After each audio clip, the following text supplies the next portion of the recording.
Ministerio de Justicia. Cuando cambiamos, todo se transforma. Colombia, potencia de la vida.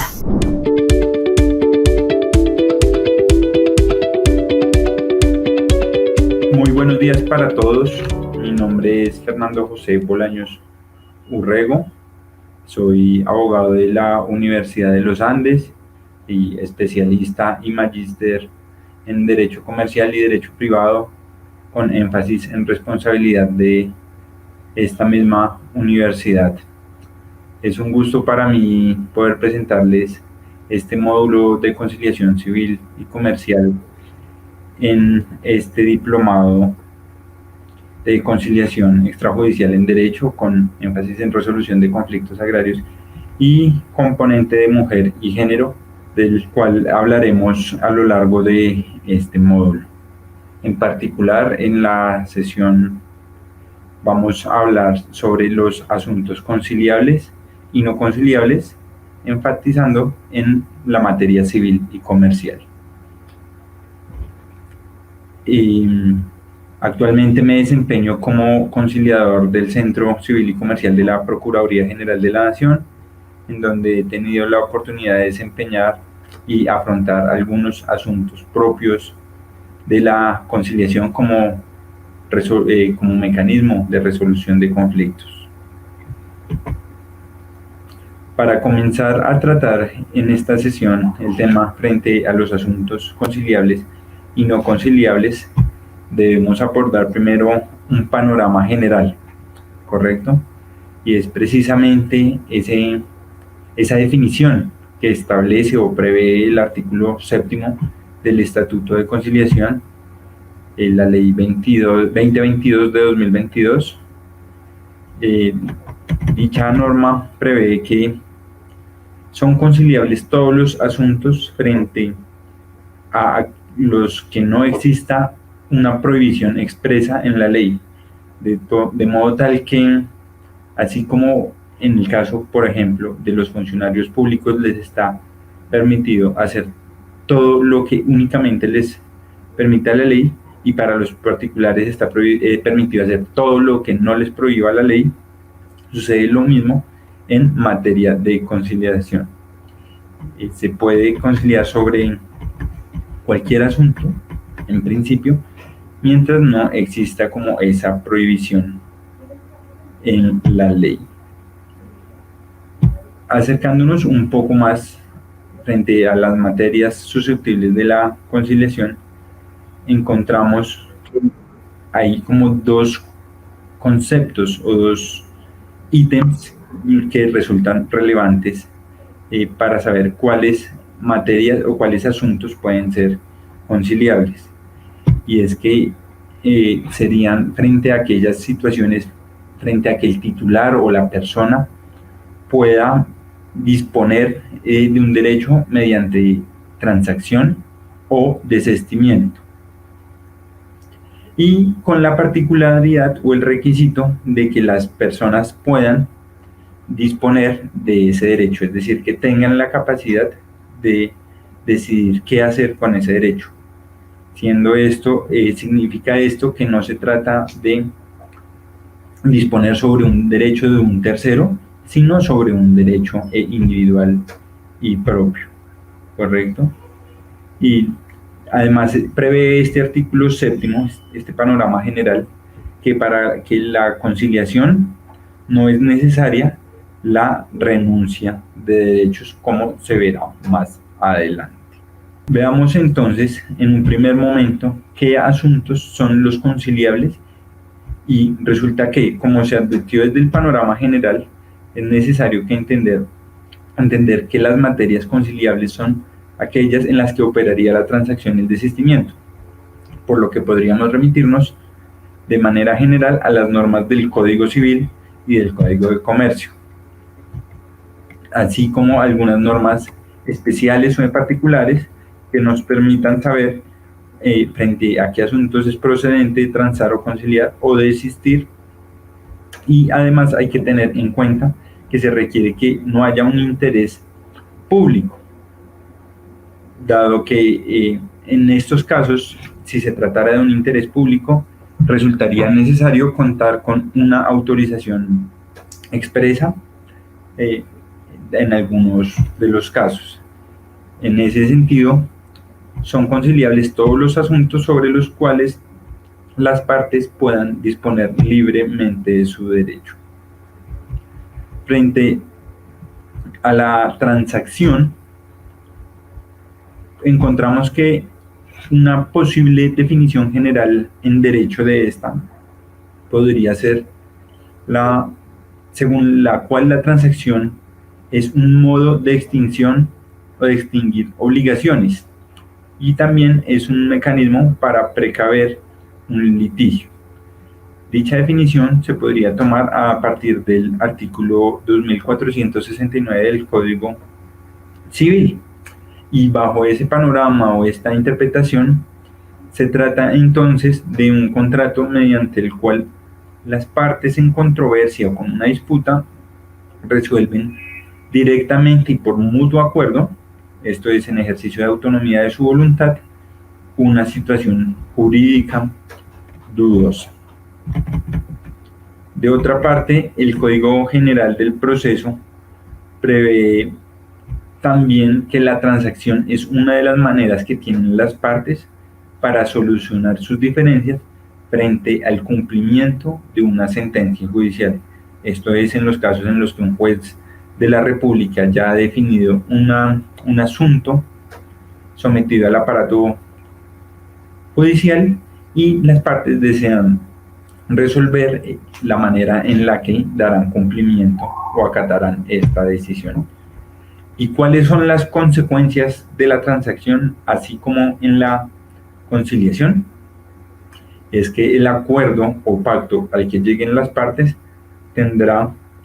la característica de cosa juzgada, es decir,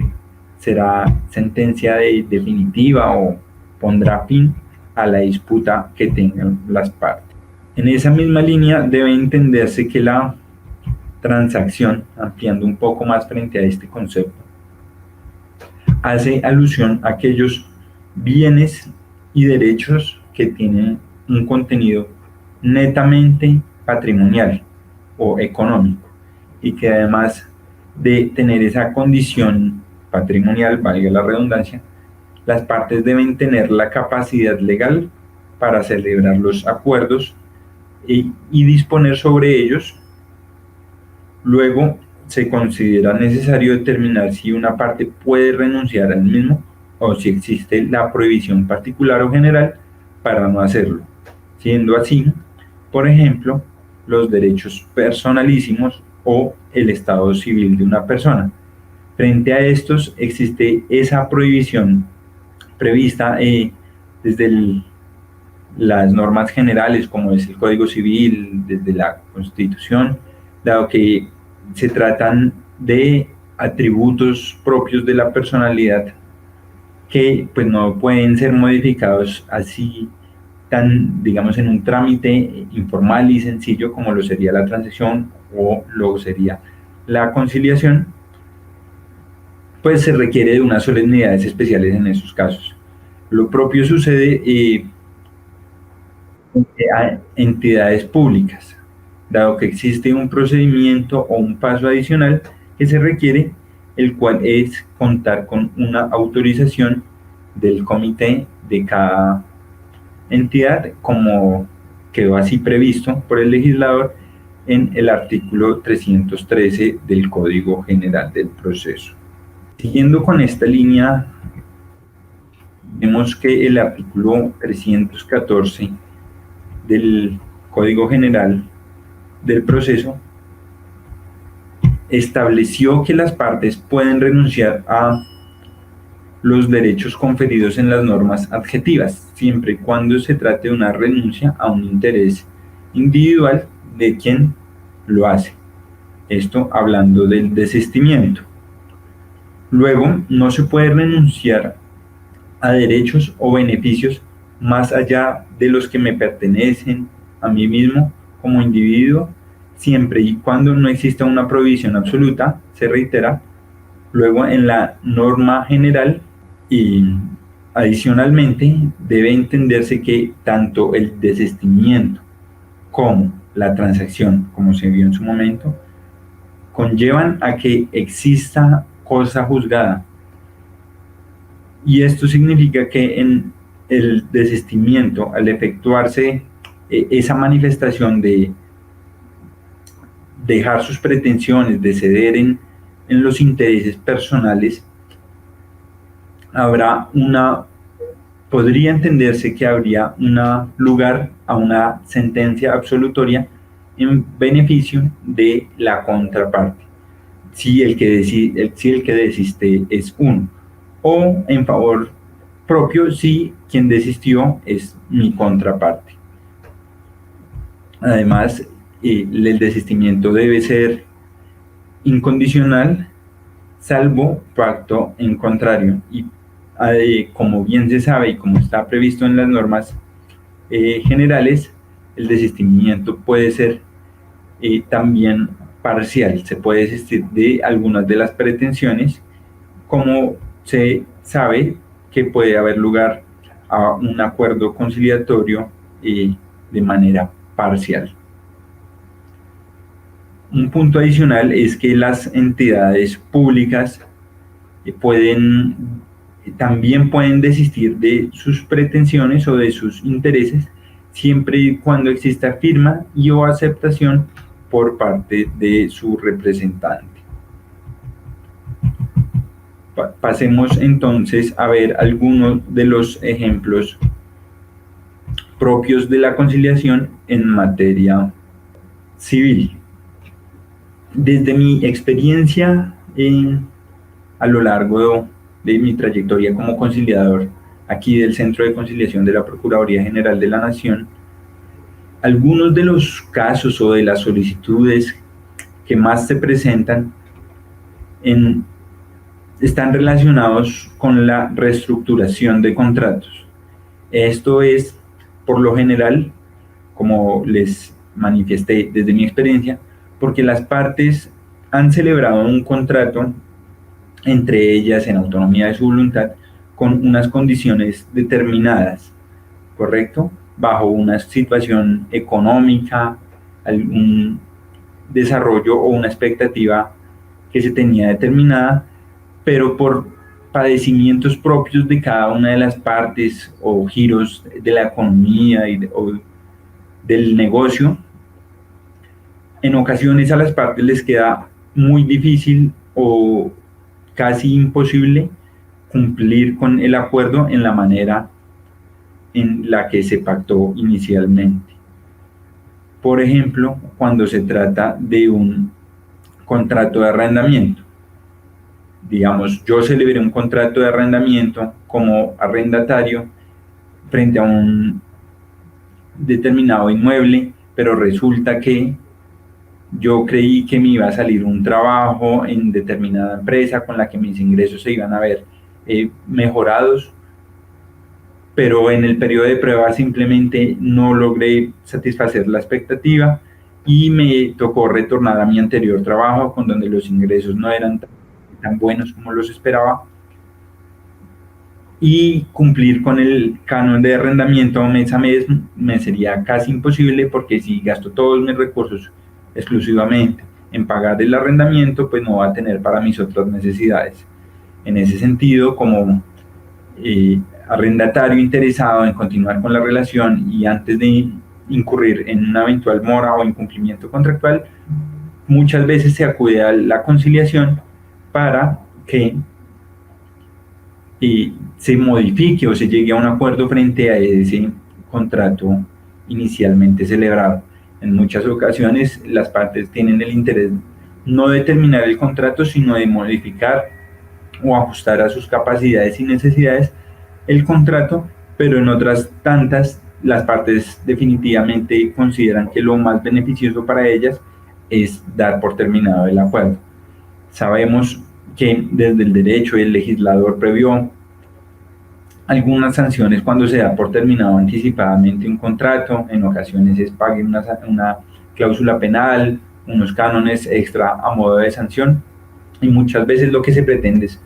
precisamente negociar frente a estas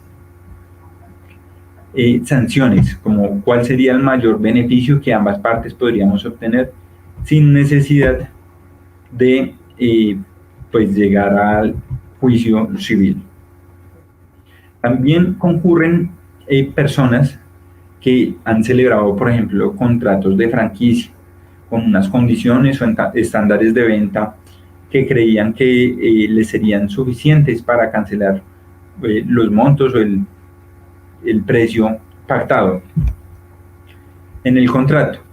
Sin embargo, cuando comienza la operación o a explotar el negocio económico, se dan cuenta que las ventas no son lo suficientemente altas, quizás por la ubicación del negocio, porque el producto no tuvo la acogida que se esperaba, y por lo mismo consideran que es necesario reestructurar o cambiar las condiciones de este negocio o de otros puntos del contrato para continuar con la ejecución y ahí evitar llegar a un incumplimiento o a una mora que les presente un castigo elevado a las partes. También podríamos hablar de que se habla mucho de negociación de deudas. Si bien es cierto que en la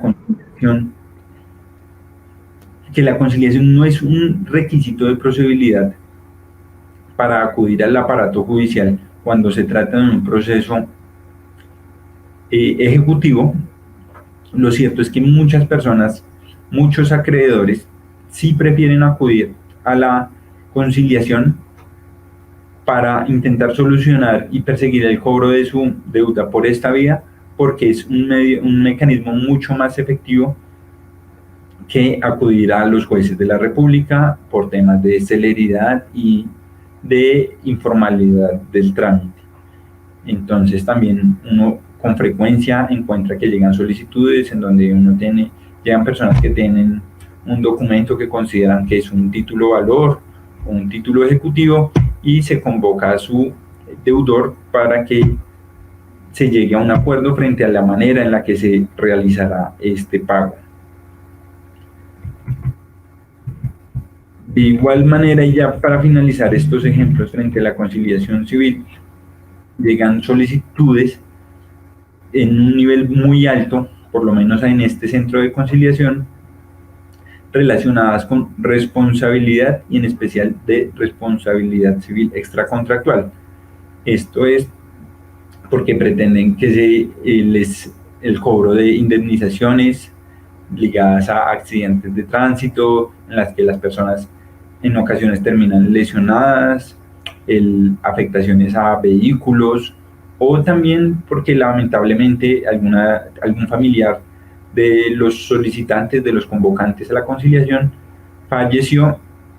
y estos terceros con cierto interés legítimo sobre la persona afectada acuden por esta vía para que se les reconozca en parte el daño que consideran que se les ha causado. En ese sentido también comparecen muchas aseguradoras como garantes de estas afectaciones. Y en estos casos es interesante y como conciliador se debe hacer un trabajo muy minucioso y analizar muy bien cuál es la postura e interés de cada uno de los comparecientes a la diligencia u audiencia de conciliación, porque uno como conciliador puede validar que en la póliza del contrato de seguro del convocado con su aseguradora existen unos amparos con unas cuantías determinadas que están cobijadas y que en muchos casos son un valor mucho más alto al que normalmente se pretende en la solicitud, que también muchas veces llega muy elevado porque existe como esa manía de los abogados o de las partes de creer que es mejor pedir mucho más. Con eso, cuando estemos en el diálogo conciliatorio, nos bajamos un poco considerablemente nos bajamos considerablemente en el valor de las pretensiones y pareciera que tuviéramos un mayor ánimo conciliatorio. Sin embargo, uno encuentra que en particular de las aseguradoras, existe una costumbre de realizar ofrecimientos muy inferiores al valor de la propuesta de arreglo.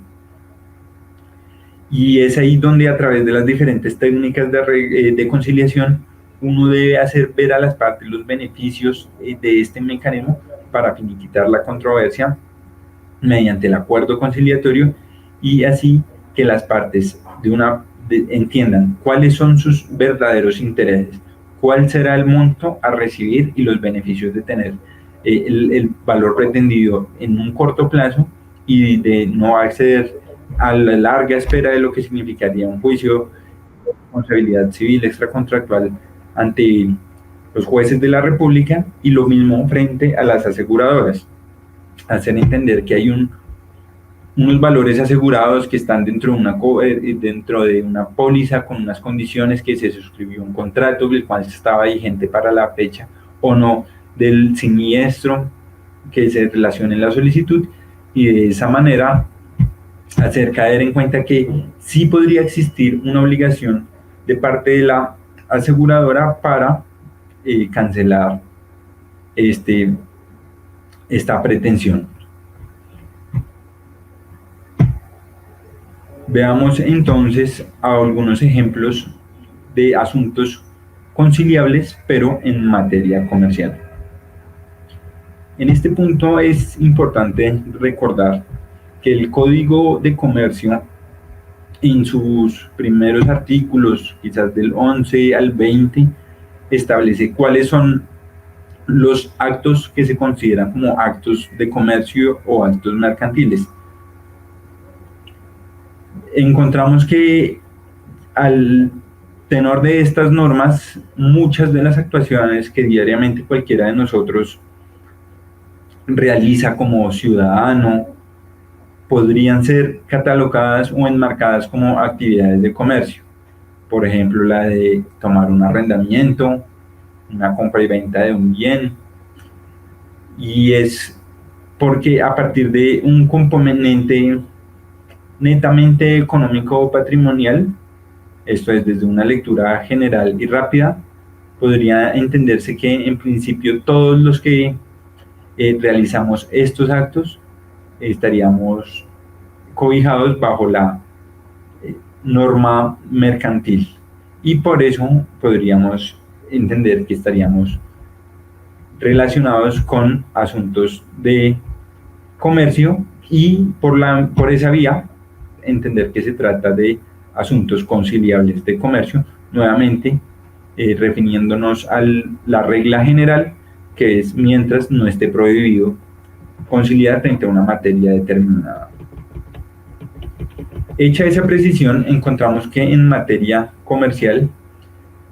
esto es, al pie del Código de Comercio y otras leyes, son conciliables, por ejemplo, los actos relacionados frente a un establecimiento de comercio,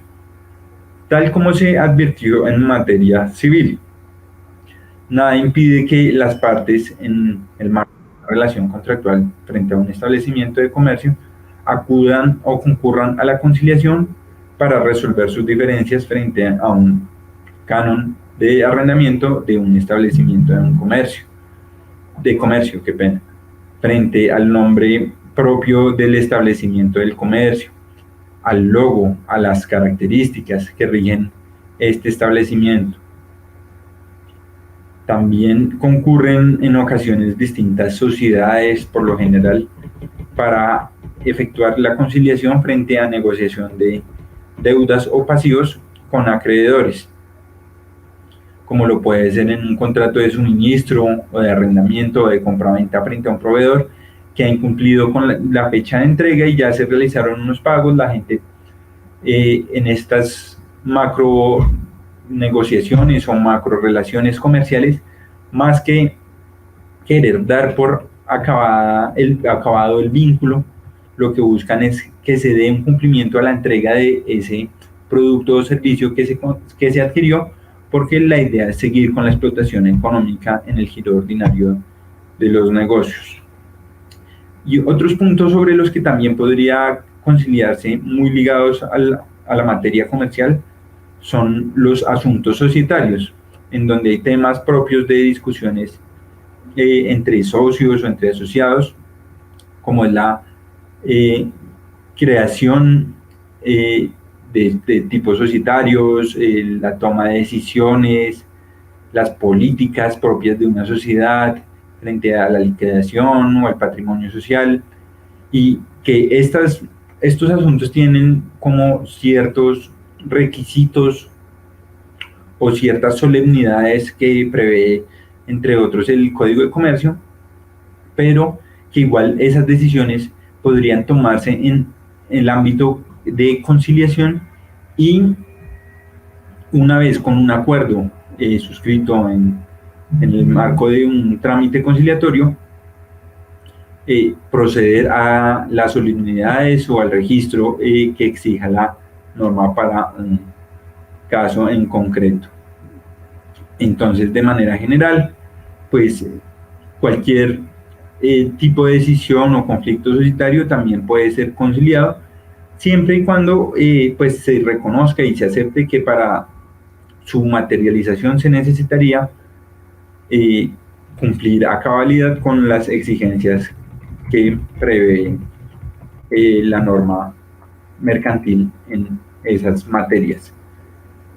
Siendo un ejemplo de estos, por ejemplo, frente a la repartición de utilidades, que pues podríamos acordar en el marco de una conciliación cuáles sí podrían, cuál sería el porcentaje de utilidades o en qué orden o momento se repartirían, pero también hay que valorar el tema, tratándose de este ejemplo, de que existe una norma que nos habla de una reserva legal que toca tener y respetar que así lo exige la ley. Pasemos ahora al aspecto negativo de la conciliación. Esto es los asuntos que no son conciliables. Y es que, como se advirtió desde el comienzo de esta sesión, los aspectos que no son conciliables son aquellos que están prohibidos en la ley. Y aunque en materia civil son muchos los asuntos frente a los que sí se puede conciliar,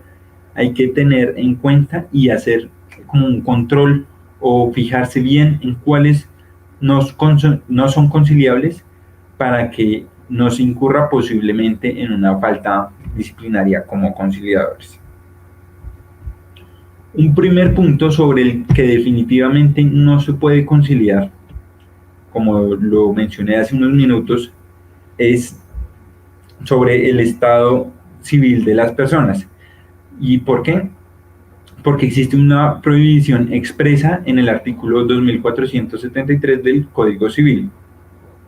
Lo propio sucedería si se habla de los derechos irrenunciables, imperceptibles, intangibles y no disponibles. Asimismo, los derechos personalísimos, como lo es el derecho al nombre, el derecho a la vida, a la intimidad, el derecho a la libertad, entre algunos otros que se me vienen a la cabeza, que no se pueden conciliar. Tampoco serán conciliables los asuntos frente a los que la disposición de estos derechos recaiga sobre una persona con discapacidad cognitiva, y no porque tenga esa discapacidad, sino que no son conciliables en los casos en los que esta persona no pueda manifestar su voluntad. Recordemos que la conciliación es un mecanismo en el cual las partes llegan a un acuerdo libre y autónomamente mediante la manifestación de su voluntad. Luego, entonces, si una persona con una discapacidad determinada no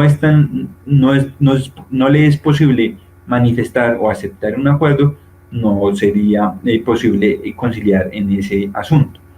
Pero como conciliadores debemos reconocer y estar actualizados con la importancia de la Ley 1996 de 2019, y en esos casos en los que identifiquemos que ahí existe una discapacidad, es necesario validar si las personas que comparecen o que concurren a la diligencia cuentan con una persona o un personal de apoyo y que frente al cual se le haya agotado todo el procedimiento que prevé esa ley, para que sea a través de este mecanismo como se llegue a un eventual acuerdo y se pueda manifestar la aceptación de la voluntad. En igual sentido, no se puede conciliar, porque pues, resultaría improcedente, los casos en los que se atente el interés general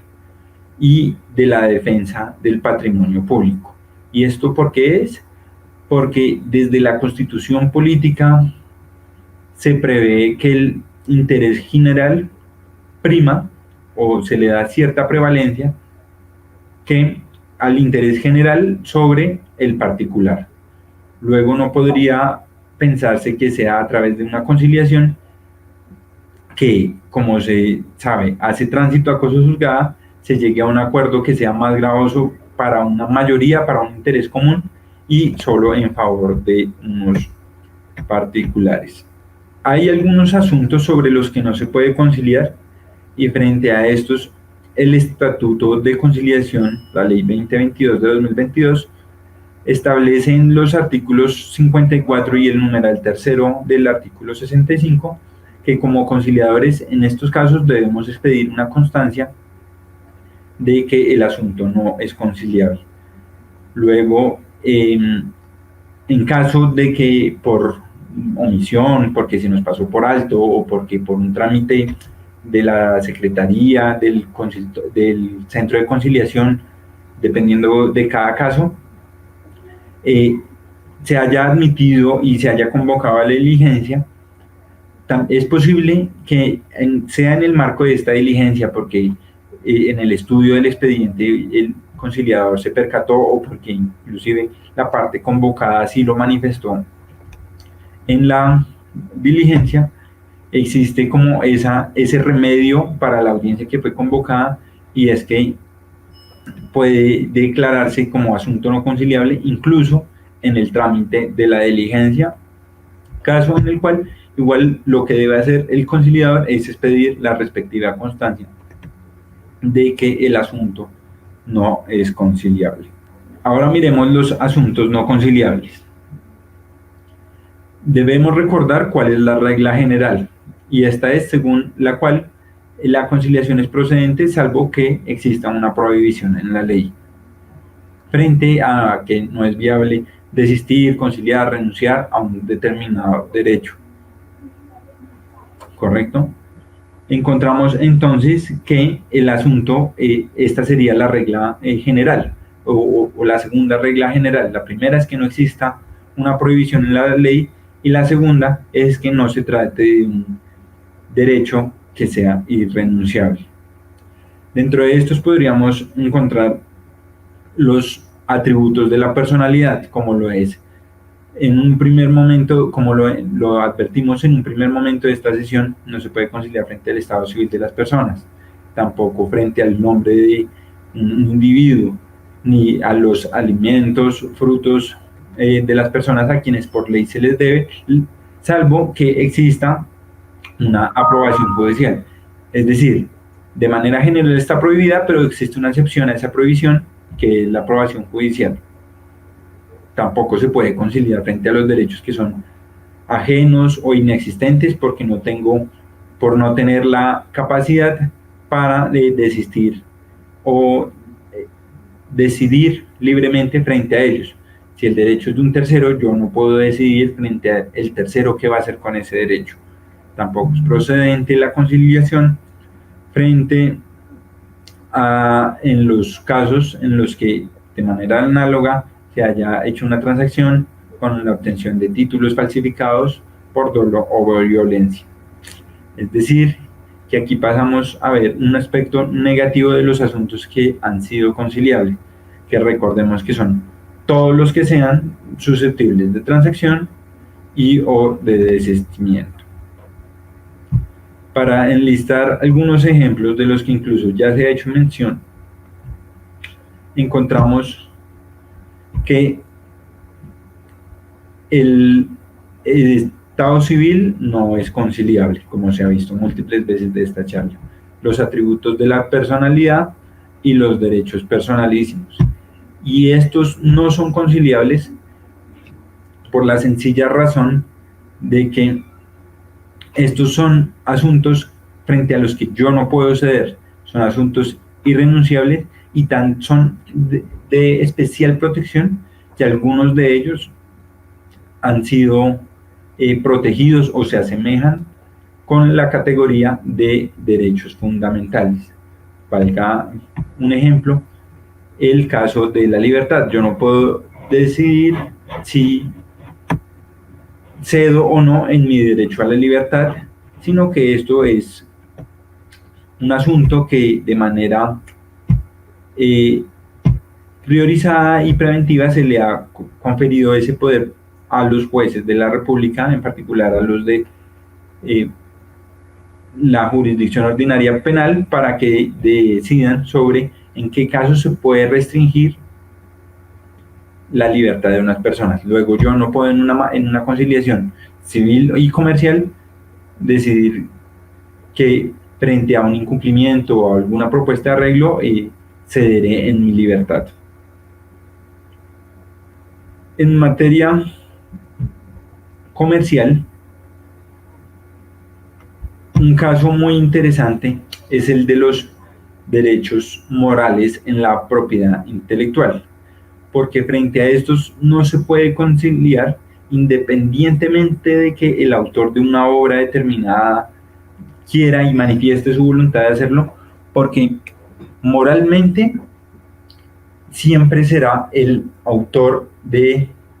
la obra, independientemente de que acepte, de que celebre un acuerdo o de que suscriba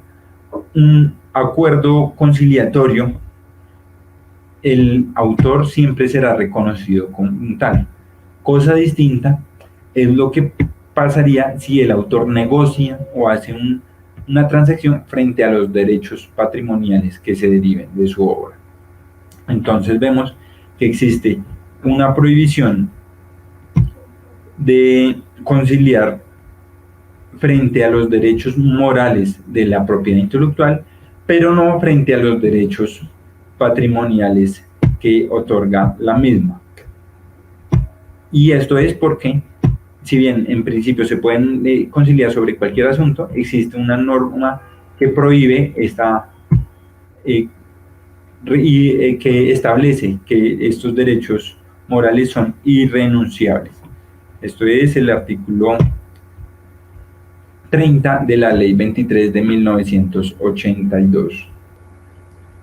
Igualmente, como sucede en la materia civil, en la conciliación comercial no puede conciliarse cuando se trate de un derecho ajeno o un existente, porque simplemente no existe la capacidad o la posibilidad de desistir de este. Ahora, algunos aspectos para tener en cuenta en tratándose de conciliación civil y comercial, que deben tener o aplicarse como conciliador y como director del trámite o de la diligencia de la conciliación. Un primer punto que se recomienda a quienes están formando en conciliación es que se determine si el asunto es conciliable o no, y pues que exista la capacidad legal, pero la capacidad legal haciendo referencia a capacidad de disponer del derecho sobre el cual existe la disputa. Esto es, por ejemplo, que una de las partes no se trate de un menor de edad, porque en ese caso en particular deberá acudir con su padre o madre para que sea a través de estos quienes se tomen las decisiones. ¿Correcto? Un segundo punto que se recomienda es que pues, la conciliación no es el mecanismo idóneo para legalizar o darle la connotación de transparencia o de que está en orden un asunto que tenga objeto o causa ilícita. No se trata, pues por esta vía reconocer o darle validez a un asunto que contraríe o que desobedezca lo que denominamos el orden público. Asimismo, un tercer punto que debe tener en cuenta el conciliador al momento de admitir y tramitar una conciliación es que las partes que comparezcan a la diligencia cuenten con la facultad para disponer del derecho. Es decir, que se haya convocado a quien debía convocarse, quien se convocó sea quien asista, toda vez que no podemos aceptar que, como sucede en ocasiones, se convoca a una persona, pero esa persona por cuestiones laborales, de viajes personales o porque no tiene un interés, no comparece, pero manda o envía a un hermano, familiar, a su esposa, a su esposo, a la diligencia, sin la respectiva autorización sin que lo faculte para conciliar. Luego, esta persona que comparece en representación o como agente oficioso del convocado, pues puede explicar las razones por las que no compareció la otra persona o por las que no debería llegarse a un acuerdo, pero debe entenderse que no es esta la persona que está facultada para disponer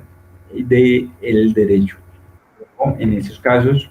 resulta mejor, si están manifestando que hay un interés conciliatorio, pero que por cuestiones ajenas no pudo asistir al proceso o a la audiencia, es mejor sugerirle al convocante que concurre o a la contraparte que si está en la diligencia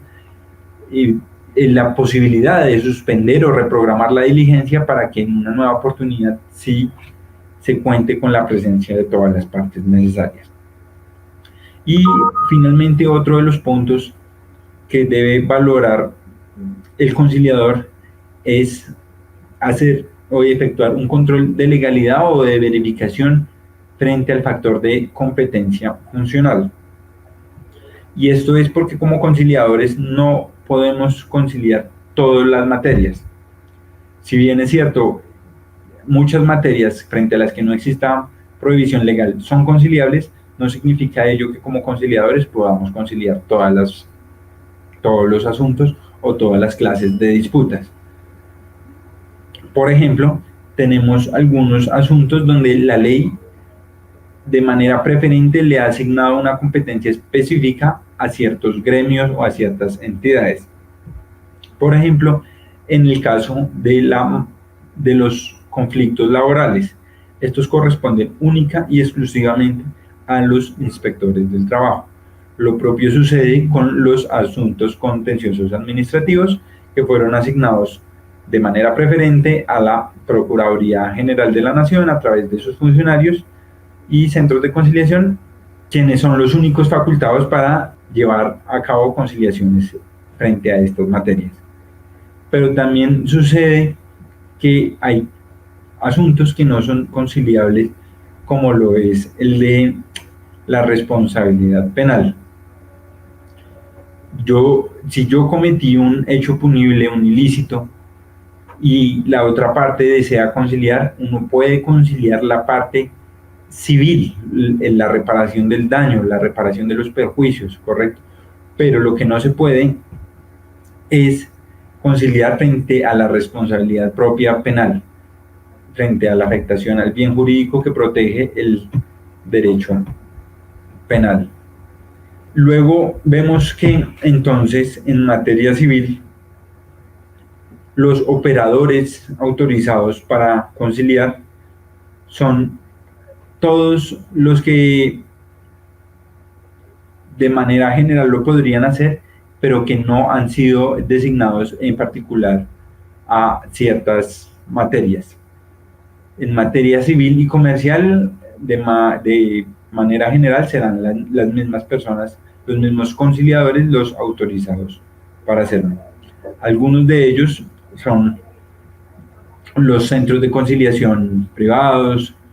los personeros delegados y seccionales, la Defensoría del Pueblo, los agentes del Ministerio Público, los notarios, los personeros, los jueces, cuando efectúan conciliación judicial, pero también encontramos que existen otros actores que pueden conciliar en algunos casos en concreto, como lo es el caso de las superintendencias. Veamos que, por ejemplo, la superintendencia de sociedades está facultada para conciliar frente a materias o disputas que surjan entre socios o entre socios y la sociedad o entre socios y terceros con ocasión o que estén ligadas al contrato social. Y no solo a la superintendencia de sociedades, encontramos que también existe la posibilidad de que los defensores del consumidor financiero, de la superintendencia financiera, también puedan efectuar esa conciliación en los asuntos pues, propios relacionados de esa materia. A modo práctico, pasemos ahora a ver un ejemplo sobre si un asunto es conciliable a partir de los conceptos y explicaciones que hemos visto a lo largo de esta sesión. Determinemos si es conciliable este asunto. El abogado Juan Mejía celebró un contrato de edición para la obra Tips de la conciliación en Derecho Civil con la editorial Libros 11, el 15 de junio de 2023. Una vez recibida la obra, la editorial le propuso al autor, esto es, el señor Juan Mejía, modificar el capítulo relativo a los centros de conciliación, pero el señor Mejía se negó a realizar estos cambios. La editorial acude a un centro de conciliación para concertar con el autor la modificación de la obra que escribió el señor Mejía. A su turno,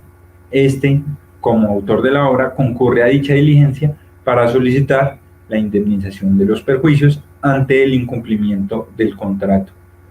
de edición. Miremos si sobre este asunto es procedente o no conciliar. Para resolver o decidir frente a si es procedente o no esta conciliación, debemos remitirnos a la norma especial en la materia, la Ley 23 de 1982, que de manera concreta en su artículo 30 establece que el autor tendrá sobre su obra un derecho perpetuo, inalienable e irrenunciable. Significa ello que la norma de manera expresa o de manera tácita habla que es un derecho irrenunciable. Luego, podría pensarse que en principio no es procedente la conciliación frente a este asunto. Sin embargo, veamos que aquí existen unas pretensiones en doble vía. Esto es, primero, las de la editorial relacionadas con la modificación de la obra del autor, las cuales estarían relacionadas más hacia el respetar el derecho del autor y ese derecho moral, y las otras pretensiones son las que ha planteado el señor Juan Mejía como autor de la obra, relacionadas más con una índole, un indicador económico. Al respecto, la Corte Constitucional y diferentes pronunciamientos judiciales y de la doctrina, en particular traigo a colación de la Corte Constitucional, quien en sentencia C-345 de 2019 de la magistrada ponente Gloria Ortiz Delgado resolvió o indicó que a partir del derecho de autor surge un doble componente, que es este que estábamos viendo. De un lado se encuentra el derecho moral relativo a este ámbito, sobre el cual quien genera una obra tiene el derecho a que se le reconozca como el creador de la obra y debe respetárselo como tal. Y del otro lado existe el componente de índole patrimonial o económico, que lo que genera es un derecho exclusivo a que se reproduzca esa obra y a poder explotarla, venderla o negociarla para que se reciba una retribución económica. De manera tal que, vista esta explicación, a partir de este análisis efectuado por la Corte Constitucional y de la revisión de la norma especial de la Ley 23 de 1989, encontramos que, si bien es cierto, las pretensiones frente al derecho moral no podrían ser conciliables, lo cierto es que, como en este caso el autor pretendía que se le reconozca la indemnización frente a su obra Tips de la conciliación en derecho civil, los mismos deben entenderse que estos sí pueden conciliar. ¿Por qué? Porque el derecho exclusivo que otorga el derecho de autor a explotar su obra puede ser renunciable, puede incluso cederse, puede desligarse al derecho moral, que es el que lo reconocerá como el creador de la obra. Luego, en tal sentido, en el ejemplo académico que estamos viendo, sí podría llevarse a cabo la conciliación siempre y cuando se reconozca y se acepte que lo que se va a conciliar son los derechos de índole patrimonial que se generó a partir de la obra. Visto este ejemplo y a modo de consejo, como colegas conciliadores, les recomiendo siempre estudiar el asunto del que vayamos a tramitar una solicitud de conciliación. Esto es, hay que estudiar cuáles son las normas aplicables al caso en particular, toda vez que recuerden que estamos ejerciendo es una conciliación en derecho. Si bien es cierto, no operamos o no actuamos como jueces y por tal motivo no vamos a tomar una decisión de si es a una u otras partes a la que les asiste el derecho, lo cierto es que como directores del trámite conciliatorio sí debemos conocer siquiera las normas que regulan la disputa y de esta manera procurar acercar el diálogo entre las partes, generar una propuesta desde el conocimiento del derecho que pueda finiquitar o acercar las partes y de esta manera darle claridad a cuáles serían las consecuencias, nuevamente, a las que podrían llegar de no llegarse a un acuerdo y que podría tomar un juez en la instancia judicial. Muchas personas llegan al trámite conciliatorio pensando que el conciliador cumple el rol del juez, llegan asustadas, y precisamente por eso es necesario conocer como conciliadores y como profesionales cuáles son estas normas que rigen el trámite. Máxime cuando hay abogados que pretenden por su conocimiento tomar ventaja sobre la parte más débil y que no les hacen ver cuáles son los eventuales escenarios a los que tendrían derecho de no aceptar o aceptar una eventual fórmula o propuesta de arreglo. Y es que cuando una parte se siente segura o cuando ha entendido un asunto, cuando entiende cuál es el escenario, es mucho más posible que de esa manera se llegue a un acuerdo más robusto que satisfaga las necesidades y las intenciones de las partes. Porque de no ser así, puede ocurrir que el día de mañana, luego ya de aceptado un acuerdo en un ejercicio de autonomía de la voluntad de las personas, que una de las partes que se vio un poco menos favorecida